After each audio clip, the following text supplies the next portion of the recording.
Oh.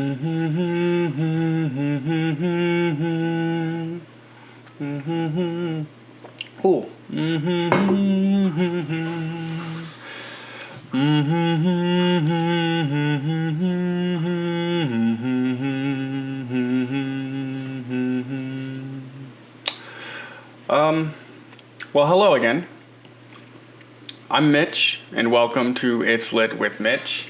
I read powerful literature out loud beginning to end. Throughout, I pause sometimes to react, make commentary, and generally think out loud. Sometimes I'll make good jokes, mostly they'll be bad jokes, but always I am seeking to expand my knowledge base and understanding of topics with which I'm not as familiar as I'd like to be. I haven't got that all memorized here, so you see me kind of looking at my notes here. Currently, I'm reading the Holy Bible for the first time. And we're going to jump right in. We've gotten started with one episode so far. And I guess we're not going to jump right in. I lied. Forgive me. Before I jump in, I had a few thoughts about the first episode and a lot of the things that we talked about. Particularly, there are 5 things that stood out to me. So far, we read through book 9 of Genesis. And the first thing is in book 3, I found it compelling. Let me just get over there. But in book 3, I found it compelling that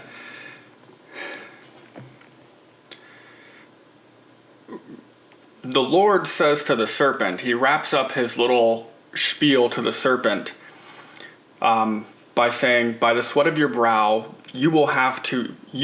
by the sweat of your brow will you have food to eat until you return to the ground from which you were made. And then he says at the very end, for you were made from dust, and to dust you will return. And I found that particularly interesting just because maybe that wasn't the right language, but even if, the language that they used thousands of years ago, but it's particularly interesting that was written when it was, and it translates to what it does, assuming that it's appropriately translated, only because we have since found out through science that we are literally made from dust, and our eventual fate is to return to dust. So I found that really compelling. Lends some extra credibility to this book in my eyes. The second thing I wanted to particularly point out is in book 4, there is this line that says, but if you refuse to do what is right, then watch out. And this is the line. Sin is crouching at the door, eager to control you, but you must subdue it and be its master. And that just strikes me as one of the most fundamental lessons of discipline. Sin is a metaphor in that sense, where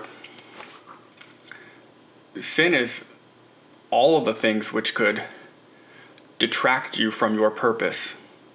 All of the distractions, all of the temptations, both internal and external. And personally, I think that our internal distractions and temptations are far more, they keep us from achieving our goals and whatever our purpose is far more than the external.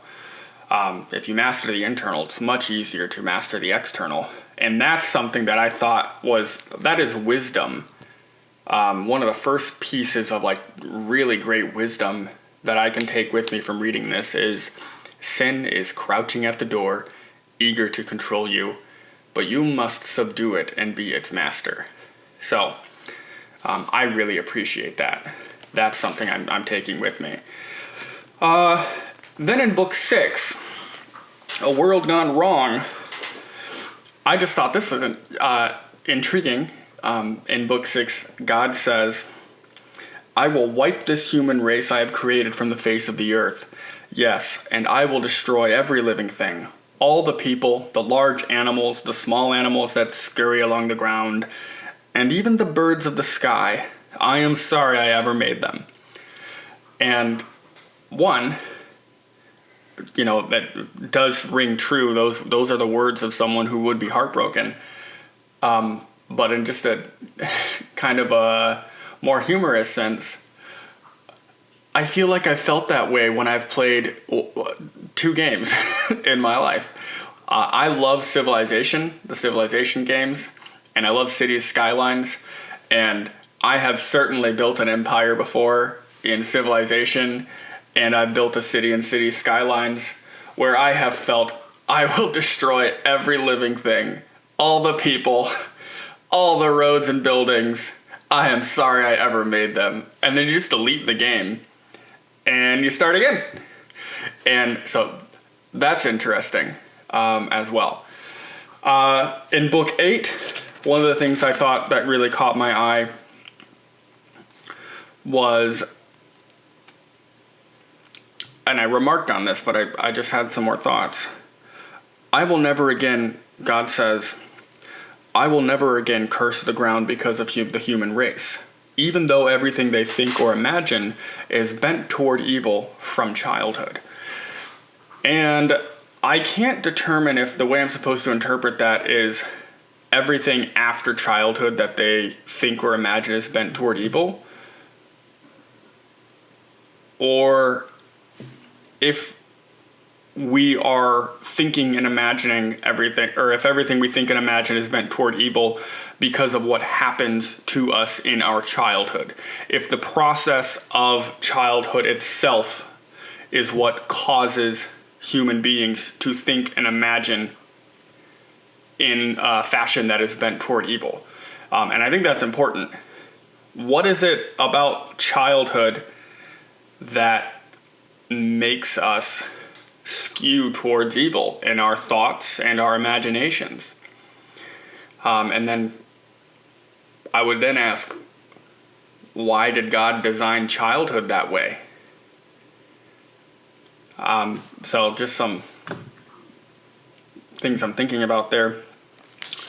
The last thing, and then I'll get into book 10 here, is that in book 9 of Genesis, the Lord says, "And I will require the blood of anyone who takes another person's life.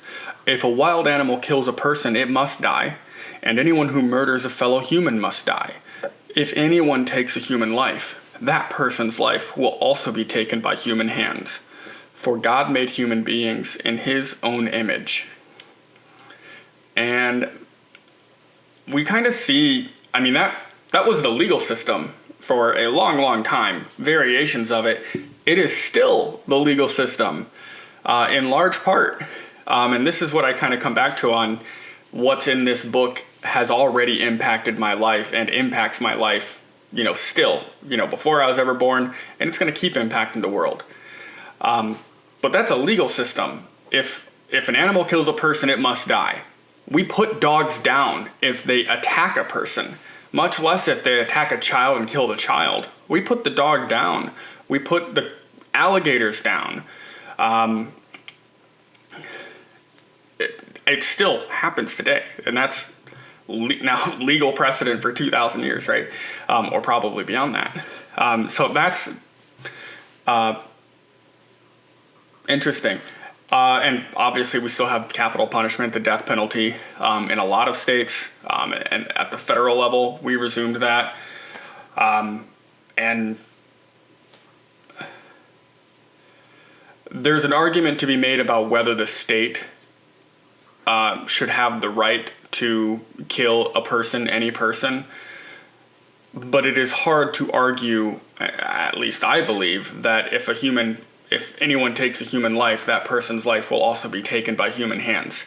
I think if you take a human life where you are the aggressor, you are violating a non-aggression principle, then you forfeit your liberties, you forfeit your life. The problem is, can you prove beyond a reasonable doubt that someone was the actual murderer? Because if anyone gets killed who didn't actually commit the crime. And anyway, we're not here to talk about the capital punishment debate. I just thought it was really interesting that the legal system that we still have today, in large part, is in this book from 2,000 years ago. So that said, I'm going to continue here, but just one more thing. Being that I'm so early on in the book, I probably will have a lot more kind of recaps as I've had time to think about it, because there's not a whole lot to react to while I'm reading. I'm just reading right now.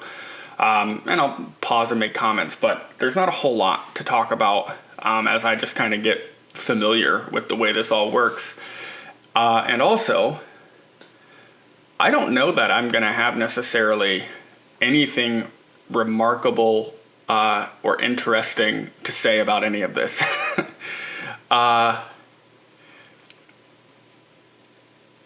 This is an exercise for me to mostly just experience what's in here firsthand, and I need a way to be accountable to that, because this is not something that I can sit down and read on my own unless I have developed an intentional way to be accountable to that, which is me creating this, reading it out loud, and discussing it. So I'm just warning you from the outset, I don't know if this is going to be interesting at all to anybody except me. So I digress. Let's move on to book 10. We'll probably go another 10 pages.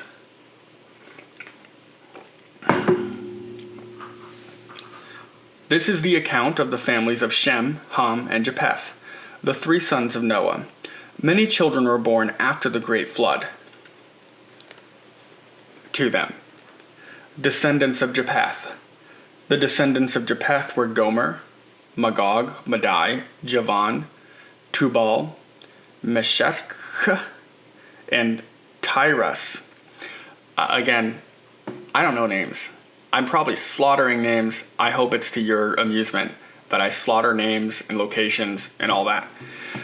The descendants of Gomer were Ashkenaz, Ripath, and Togarmah. The descendants of Javan were Elisha, Tarshish, Kittim, and Rodanim. Their descendants became the seafaring peoples that spread out to various lands, each identified by its own language, clan, and national identity. Descendants of Ham. The descendants of Ham were Cush, Mizraim, Put, and Canaan. The descendants of Cush were Seba, Havilah, Sabta, Ramah, and Sabteka. The descendants of Ramah were Sheba and Dedan. Cush was also the ancestor of Nimrod, who was the first heroic warrior on earth.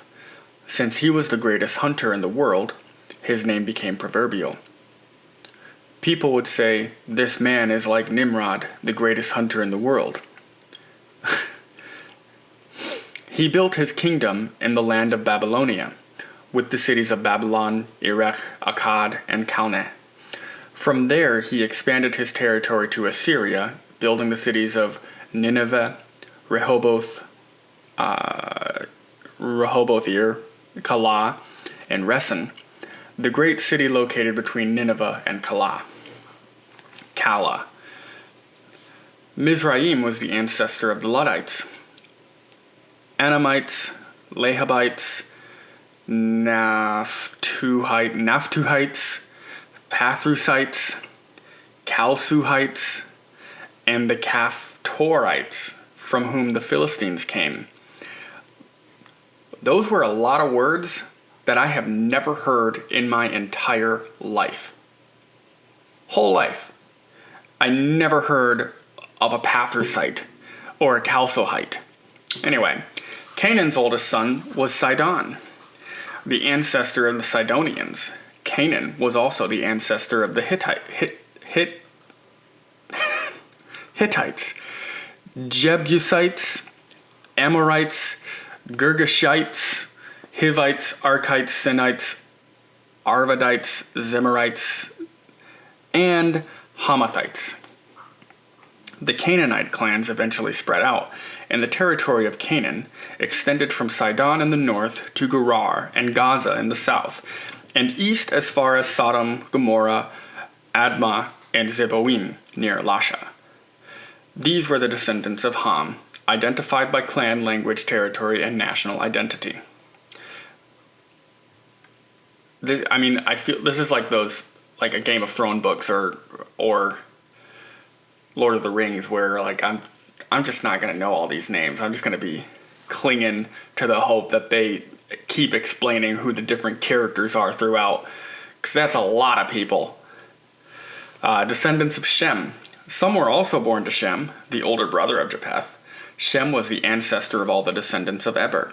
The descendants of Shem were Elam, Ashur, Arphaxad, Lud, and Aram. The descendants of Aram were Uz, Hul, Gether, and Mash. I'm assuming it's not Mash. That sounds too American. Arphaxad was the father of Shelah, and Shelah was the father of Eber. Eber had two sons.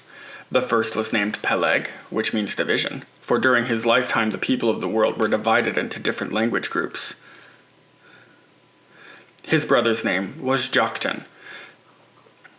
Joktan was the ancestor of Almodad, Sheleph, Hazarmaveth, Jerah, Hadoram, Uzal, Dikla,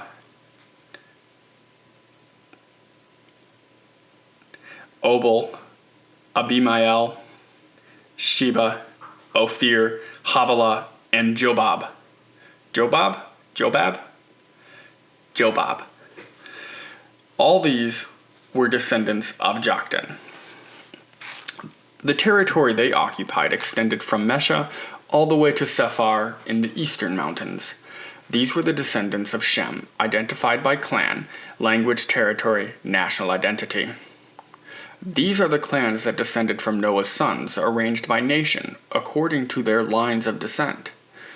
All the nations of the earth descended from these clans after the Great Flood. Not much to react to in Book 10. That was just a bunch of names that were hard for me to pronounce. Book 11 of Genesis, the Tower of Babel. At one time, all the people of the world spoke the same language and used the same words. As the people migrated to the east, they found a plain in the land of Babylonia and settled there. They began saying to each other, "Let's make bricks and harden them with fire." In this region, bricks were used instead of stone, and tar was used for mortar. Then they said, "Come, let's build a great city for ourselves with a tower that reaches into the sky. This will make us famous and keep us from being scattered all over the world." But the Lord came down and to look at the city and the tower the people were building. "Look," he said, "the people are united and they all speak the same language. After this, nothing they set out to do will be impossible for them. Come, let's go down and confuse the people with different languages. Then they won't be able to understand each other." Wow.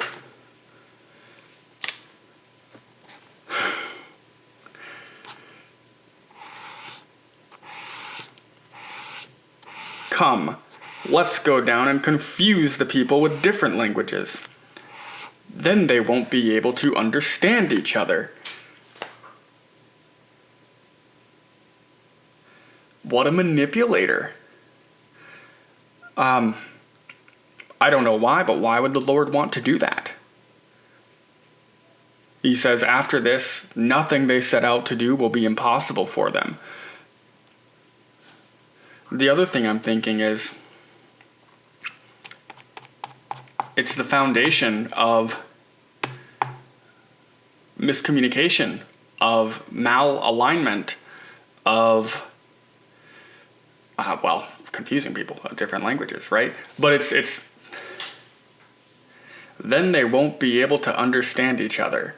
I mean, if there's any line that, yeah, I'm new to the, to the bandwagon here, but if there's any line that best describes to me why people are unable to accomplish things when their goals are actually aligned, it's then they won't be able to understand each other. That is some good shit. In that way, the Lord scattered them all over the world, and they stopped building the city. That is why the city was called Babel, because that is where the Lord confused the people with different languages. In this way, he scattered them all over the world. That is just rich. I gotta say, I'm not liking that Lord character right now. I know I'm in the Old Testament, and we're not supposed to like him right now. There's redemption to come. But, man, what a douche move. The line of descent from Shem to Abram. This is the account of Shem's family, more family stuff. 2 years after the great flood, when Shem was 100 years old, he became the father of Arphaxad. After the birth of Arphaxad, Shem lived another 500 years and had sons and daughters. I feel like if I pronounce it differently each time, one of the times I might get it right. Arphaxad was 35 years old when he became the father of Shelah. After the birth of Shelah, Arphaxad lived another 403 years and had other sons and daughters. When Shelah was 30 years old, he became the father of Eber. After the birth of Eber, Shelah lived another 403 years and had other sons and daughters. When Eber was 34 years old, he became the father of Peleg. After the birth of Peleg, Eber lived another 430 years and had other sons and daughters. When Peleg was 30 years old, he became the father of Reu. After the birth of Reu, Peleg lived another 209 years and had other sons and daughters. When Reu was 32 years old, he became the father of Serug. After the birth of Serug, Reu lived another 207 years and had other sons and daughters. They are living less time now. When Serug was 30, he became the father of Nahor. After the birth of Nahor, Serug lived another 200 years and had other sons and daughters. When Nahor was 29 years old, he became the father of Terah. After the birth of Terah, Nahor lived another 119 years and had other sons and daughters. After Terah was 70, he became the father of Abram, Nahor, and Haran. The family of Terah. This is the account of Terah's family. Terah was the father of Abram, Nahor, and Haran was the father of Lot. But Haran died in Ur of the Chaldeans, the land of his birth, while his father Terah was still living. Meanwhile, Abram and Nahor both married. The name of Abram's wife was Sarai, and the name of Nahor's wife was Milcah. Milcah and her sister Iscah were daughters of Nahor's brother Haran. But Sarai was unable to become pregnant and had no children. One day Terah took his son Abram, his daughter-in-law Sarai, his son Abram's wife, and his grandson Lot, his son Haran's child, and moved away from Ur of the Chaldeans. He was headed for the land of Canaan, but they were stopped at Haran and settled there. Haran lived for 205 years and died while still in Haran. The call of Abram. The Lord had said to Abram, "Leave your native country, your relatives, and your father's family, and go to the land that I will show you. I will make you into a great nation. I will bless you and make you famous, and you will be a blessing to others. I will bless those who bless you, and curse those who treat you with contempt. All the families on earth will be blessed through you." So Abram departed as the Lord had instructed, and Lot went with him. Abram Abram was 75 years old when he left Haran. He took his wife Sarai, his nephew Lot, and all his wealth, his livestock, and all the people he had taken into his household at Haran, and headed for the land of Canaan. When they arrived in Canaan, Abram traveled through the land as far as Shechem. There he set up camp beside the oak of Moreh. At that time, the area was inhabited by Canaanites. Then the Lord appeared to Abram and said, I will give you this land to your descendants. And Abram built an altar there and dedicated it to the Lord, who had appeared to him. After that, Abram traveled south and set up camp in the hill country, with Bethel to the west and Ai to the east. There he built another altar and dedicated it to the Lord, and he worshipped the Lord. Then Abram continued traveling south by stages toward the Negev. Abram and Sarai in Egypt. At that time, a severe famine struck the land of Canaan, forcing Abram to go down to Egypt, where he lived as a foreigner. As he was approaching the border of Egypt, Abram said to his wife, Sarai, Look, you are a very beautiful woman. When the Egyptians see you, they will say, This is his wife. Let's kill him, then we can have her. So please tell them you are my sister. Then they will spare my life and treat me well because of their interest in you. That is some forward thinking, Abram. And sure enough, when Abram arrived in Egypt, everyone noticed Sarai's beauty. When the palace officials saw her, they sang her praises to Pharaoh, their king, and Sarai was taken into his palace.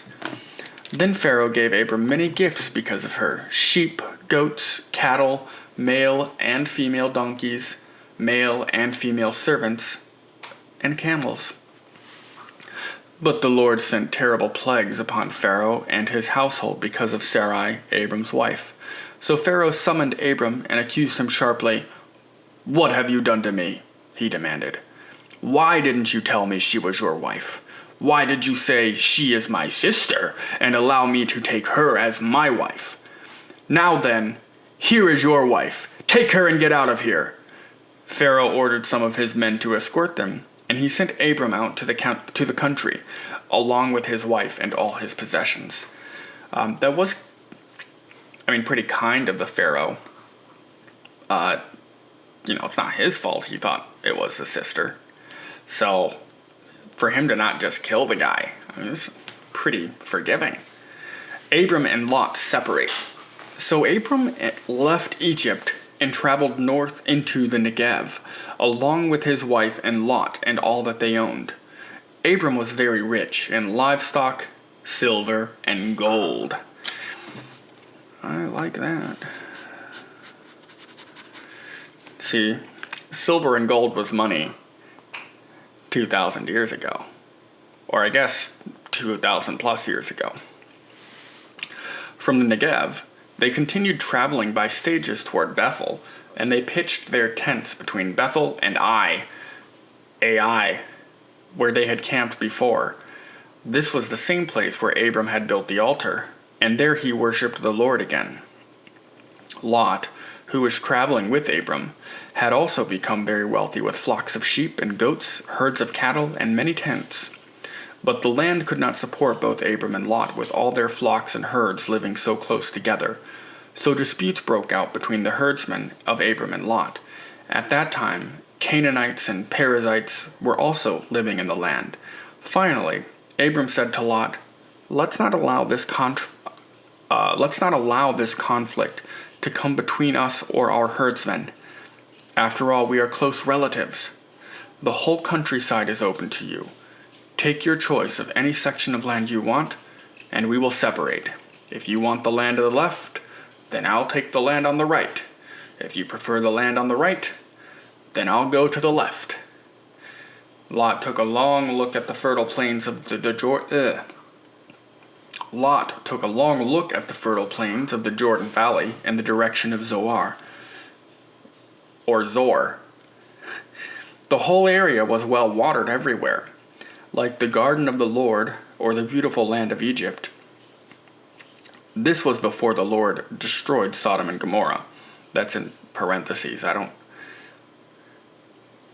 That's probably added. Lot chose for himself the whole Jordan Valley to the east of them. He went there with his flocks and servants and parted company with his uncle Abram.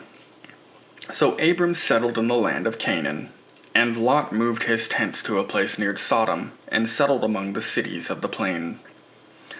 But the people of this area were extremely wicked and constantly sinned against the Lord. After Lot had gone, the Lord said to Abram, "Look as far as you can see in every direction, north and south, east and west. I am giving you all this land, as far as you can see, to you and your descendants as a permanent possession. And I will give you so many descendants that, like the dust of the earth, they cannot be counted.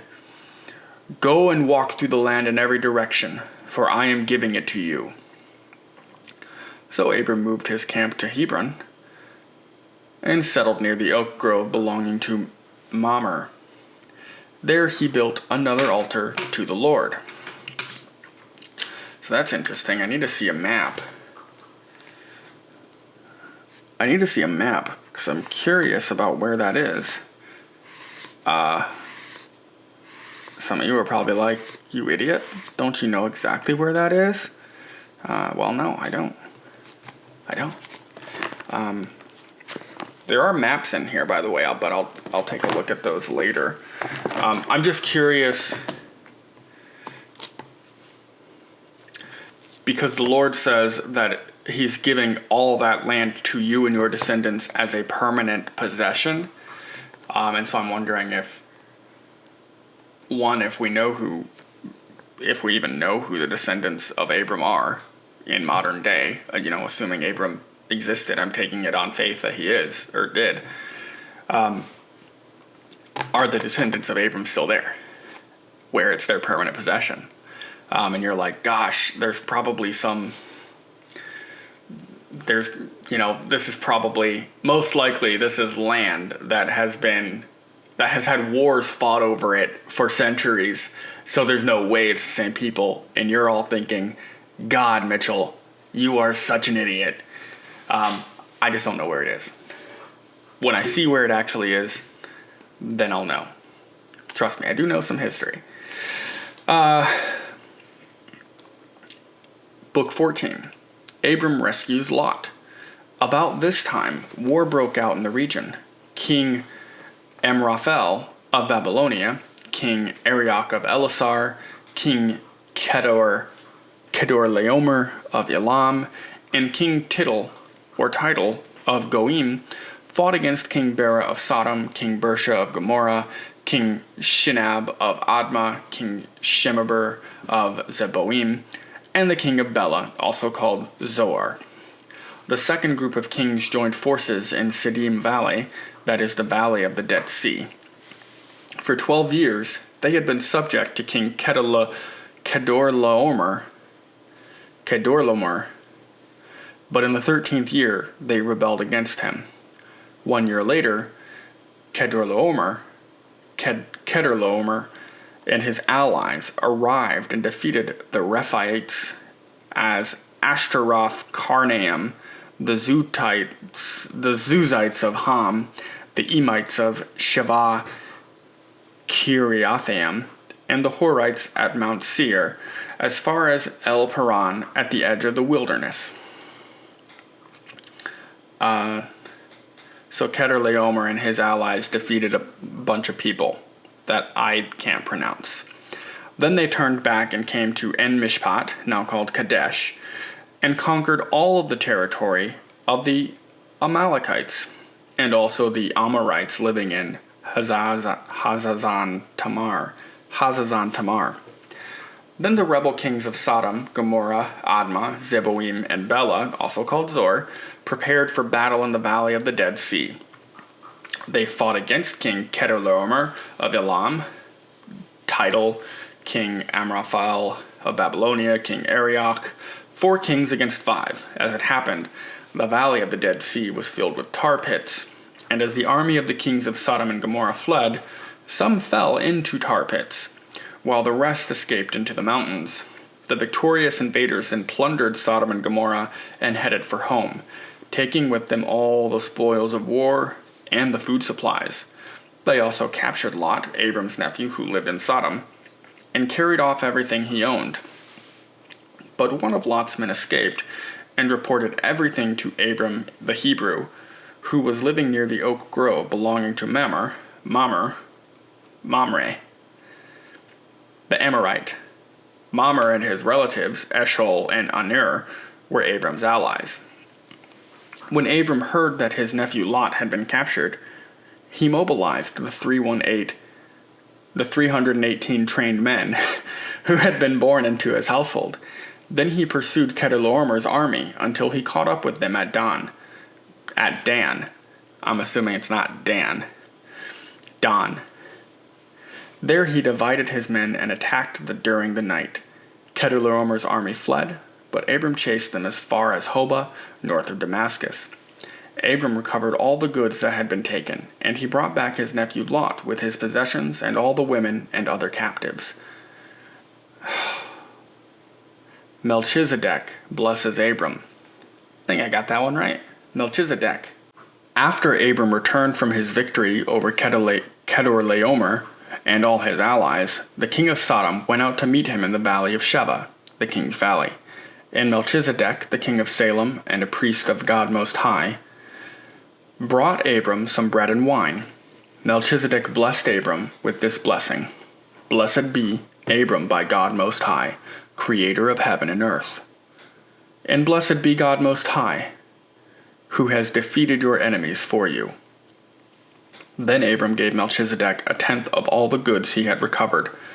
The king of Sodom said to Abram, Give back my people who were captured, but you may keep for yourself all the goods you have recovered. Abram replied to the king of Sodom, I solemnly swear to the Lord, God Most High, creator of heaven and earth, that I will not take so much as a single thread or sandal thong from what belongs to you. Otherwise you might say, I am the one who made Abram rich. I will accept only what my young warriors have already eaten, and I request that you give a fair share of the goods to my allies, Aner, Eshcol, and Mamre.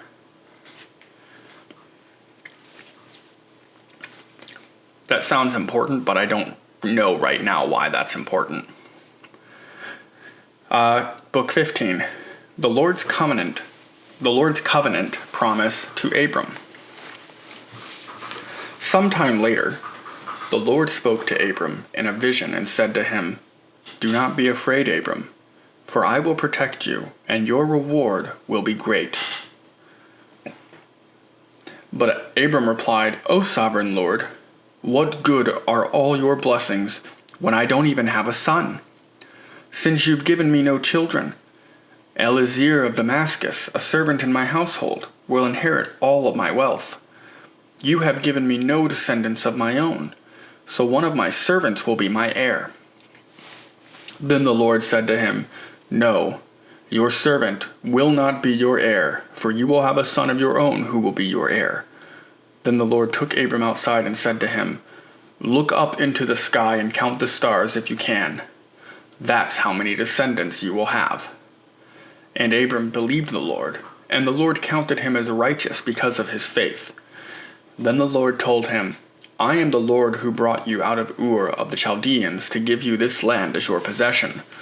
But Abram replied, O sovereign Lord, how can I be sure that I will actually possess it? The Lord told him, Bring me a 3-year-old heifer, a 3-year-old female goat, and a 3-year-old ram, a turtle dove, and a young pigeon. So Abram presented all these to him and killed them. Then he cut each animal down the middle and laid the halves side by side. He did not, however, cut the birds in half. Some vultures swooped down to eat the carcasses, but Abram chased them away. As the sun was going down, Abram fell into a deep sleep, and a terrifying darkness came down over him. Then the Lord said to Abram, you can be sure that your descendants will be strangers in a foreign land, where they will be oppressed as slaves for 400 years. But I will punish the nation that enslaves them, and in the end they will come away with great wealth. As for you, you will die in peace and be buried at a ripe old age. After 4 generations, your descendants will return here to this land, for the sins of the Amorites do not yet warrant their destruction.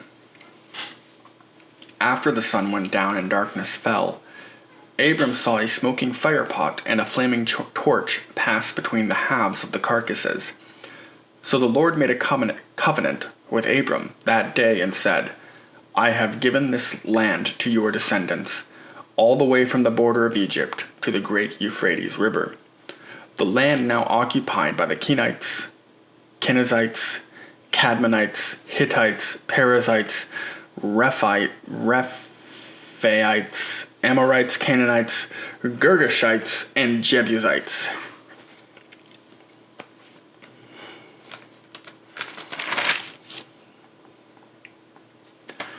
I think we're going to call it quits there. There was just a lot to process from those 5 stories or sections or whatever. So we're going to pause there. It's Christmas Eve, that's why I got my Santa hat on. And I guess I'd just say Merry Christmas. You're probably watching this well after Christmas, but Merry Christmas. And I'm looking forward to more.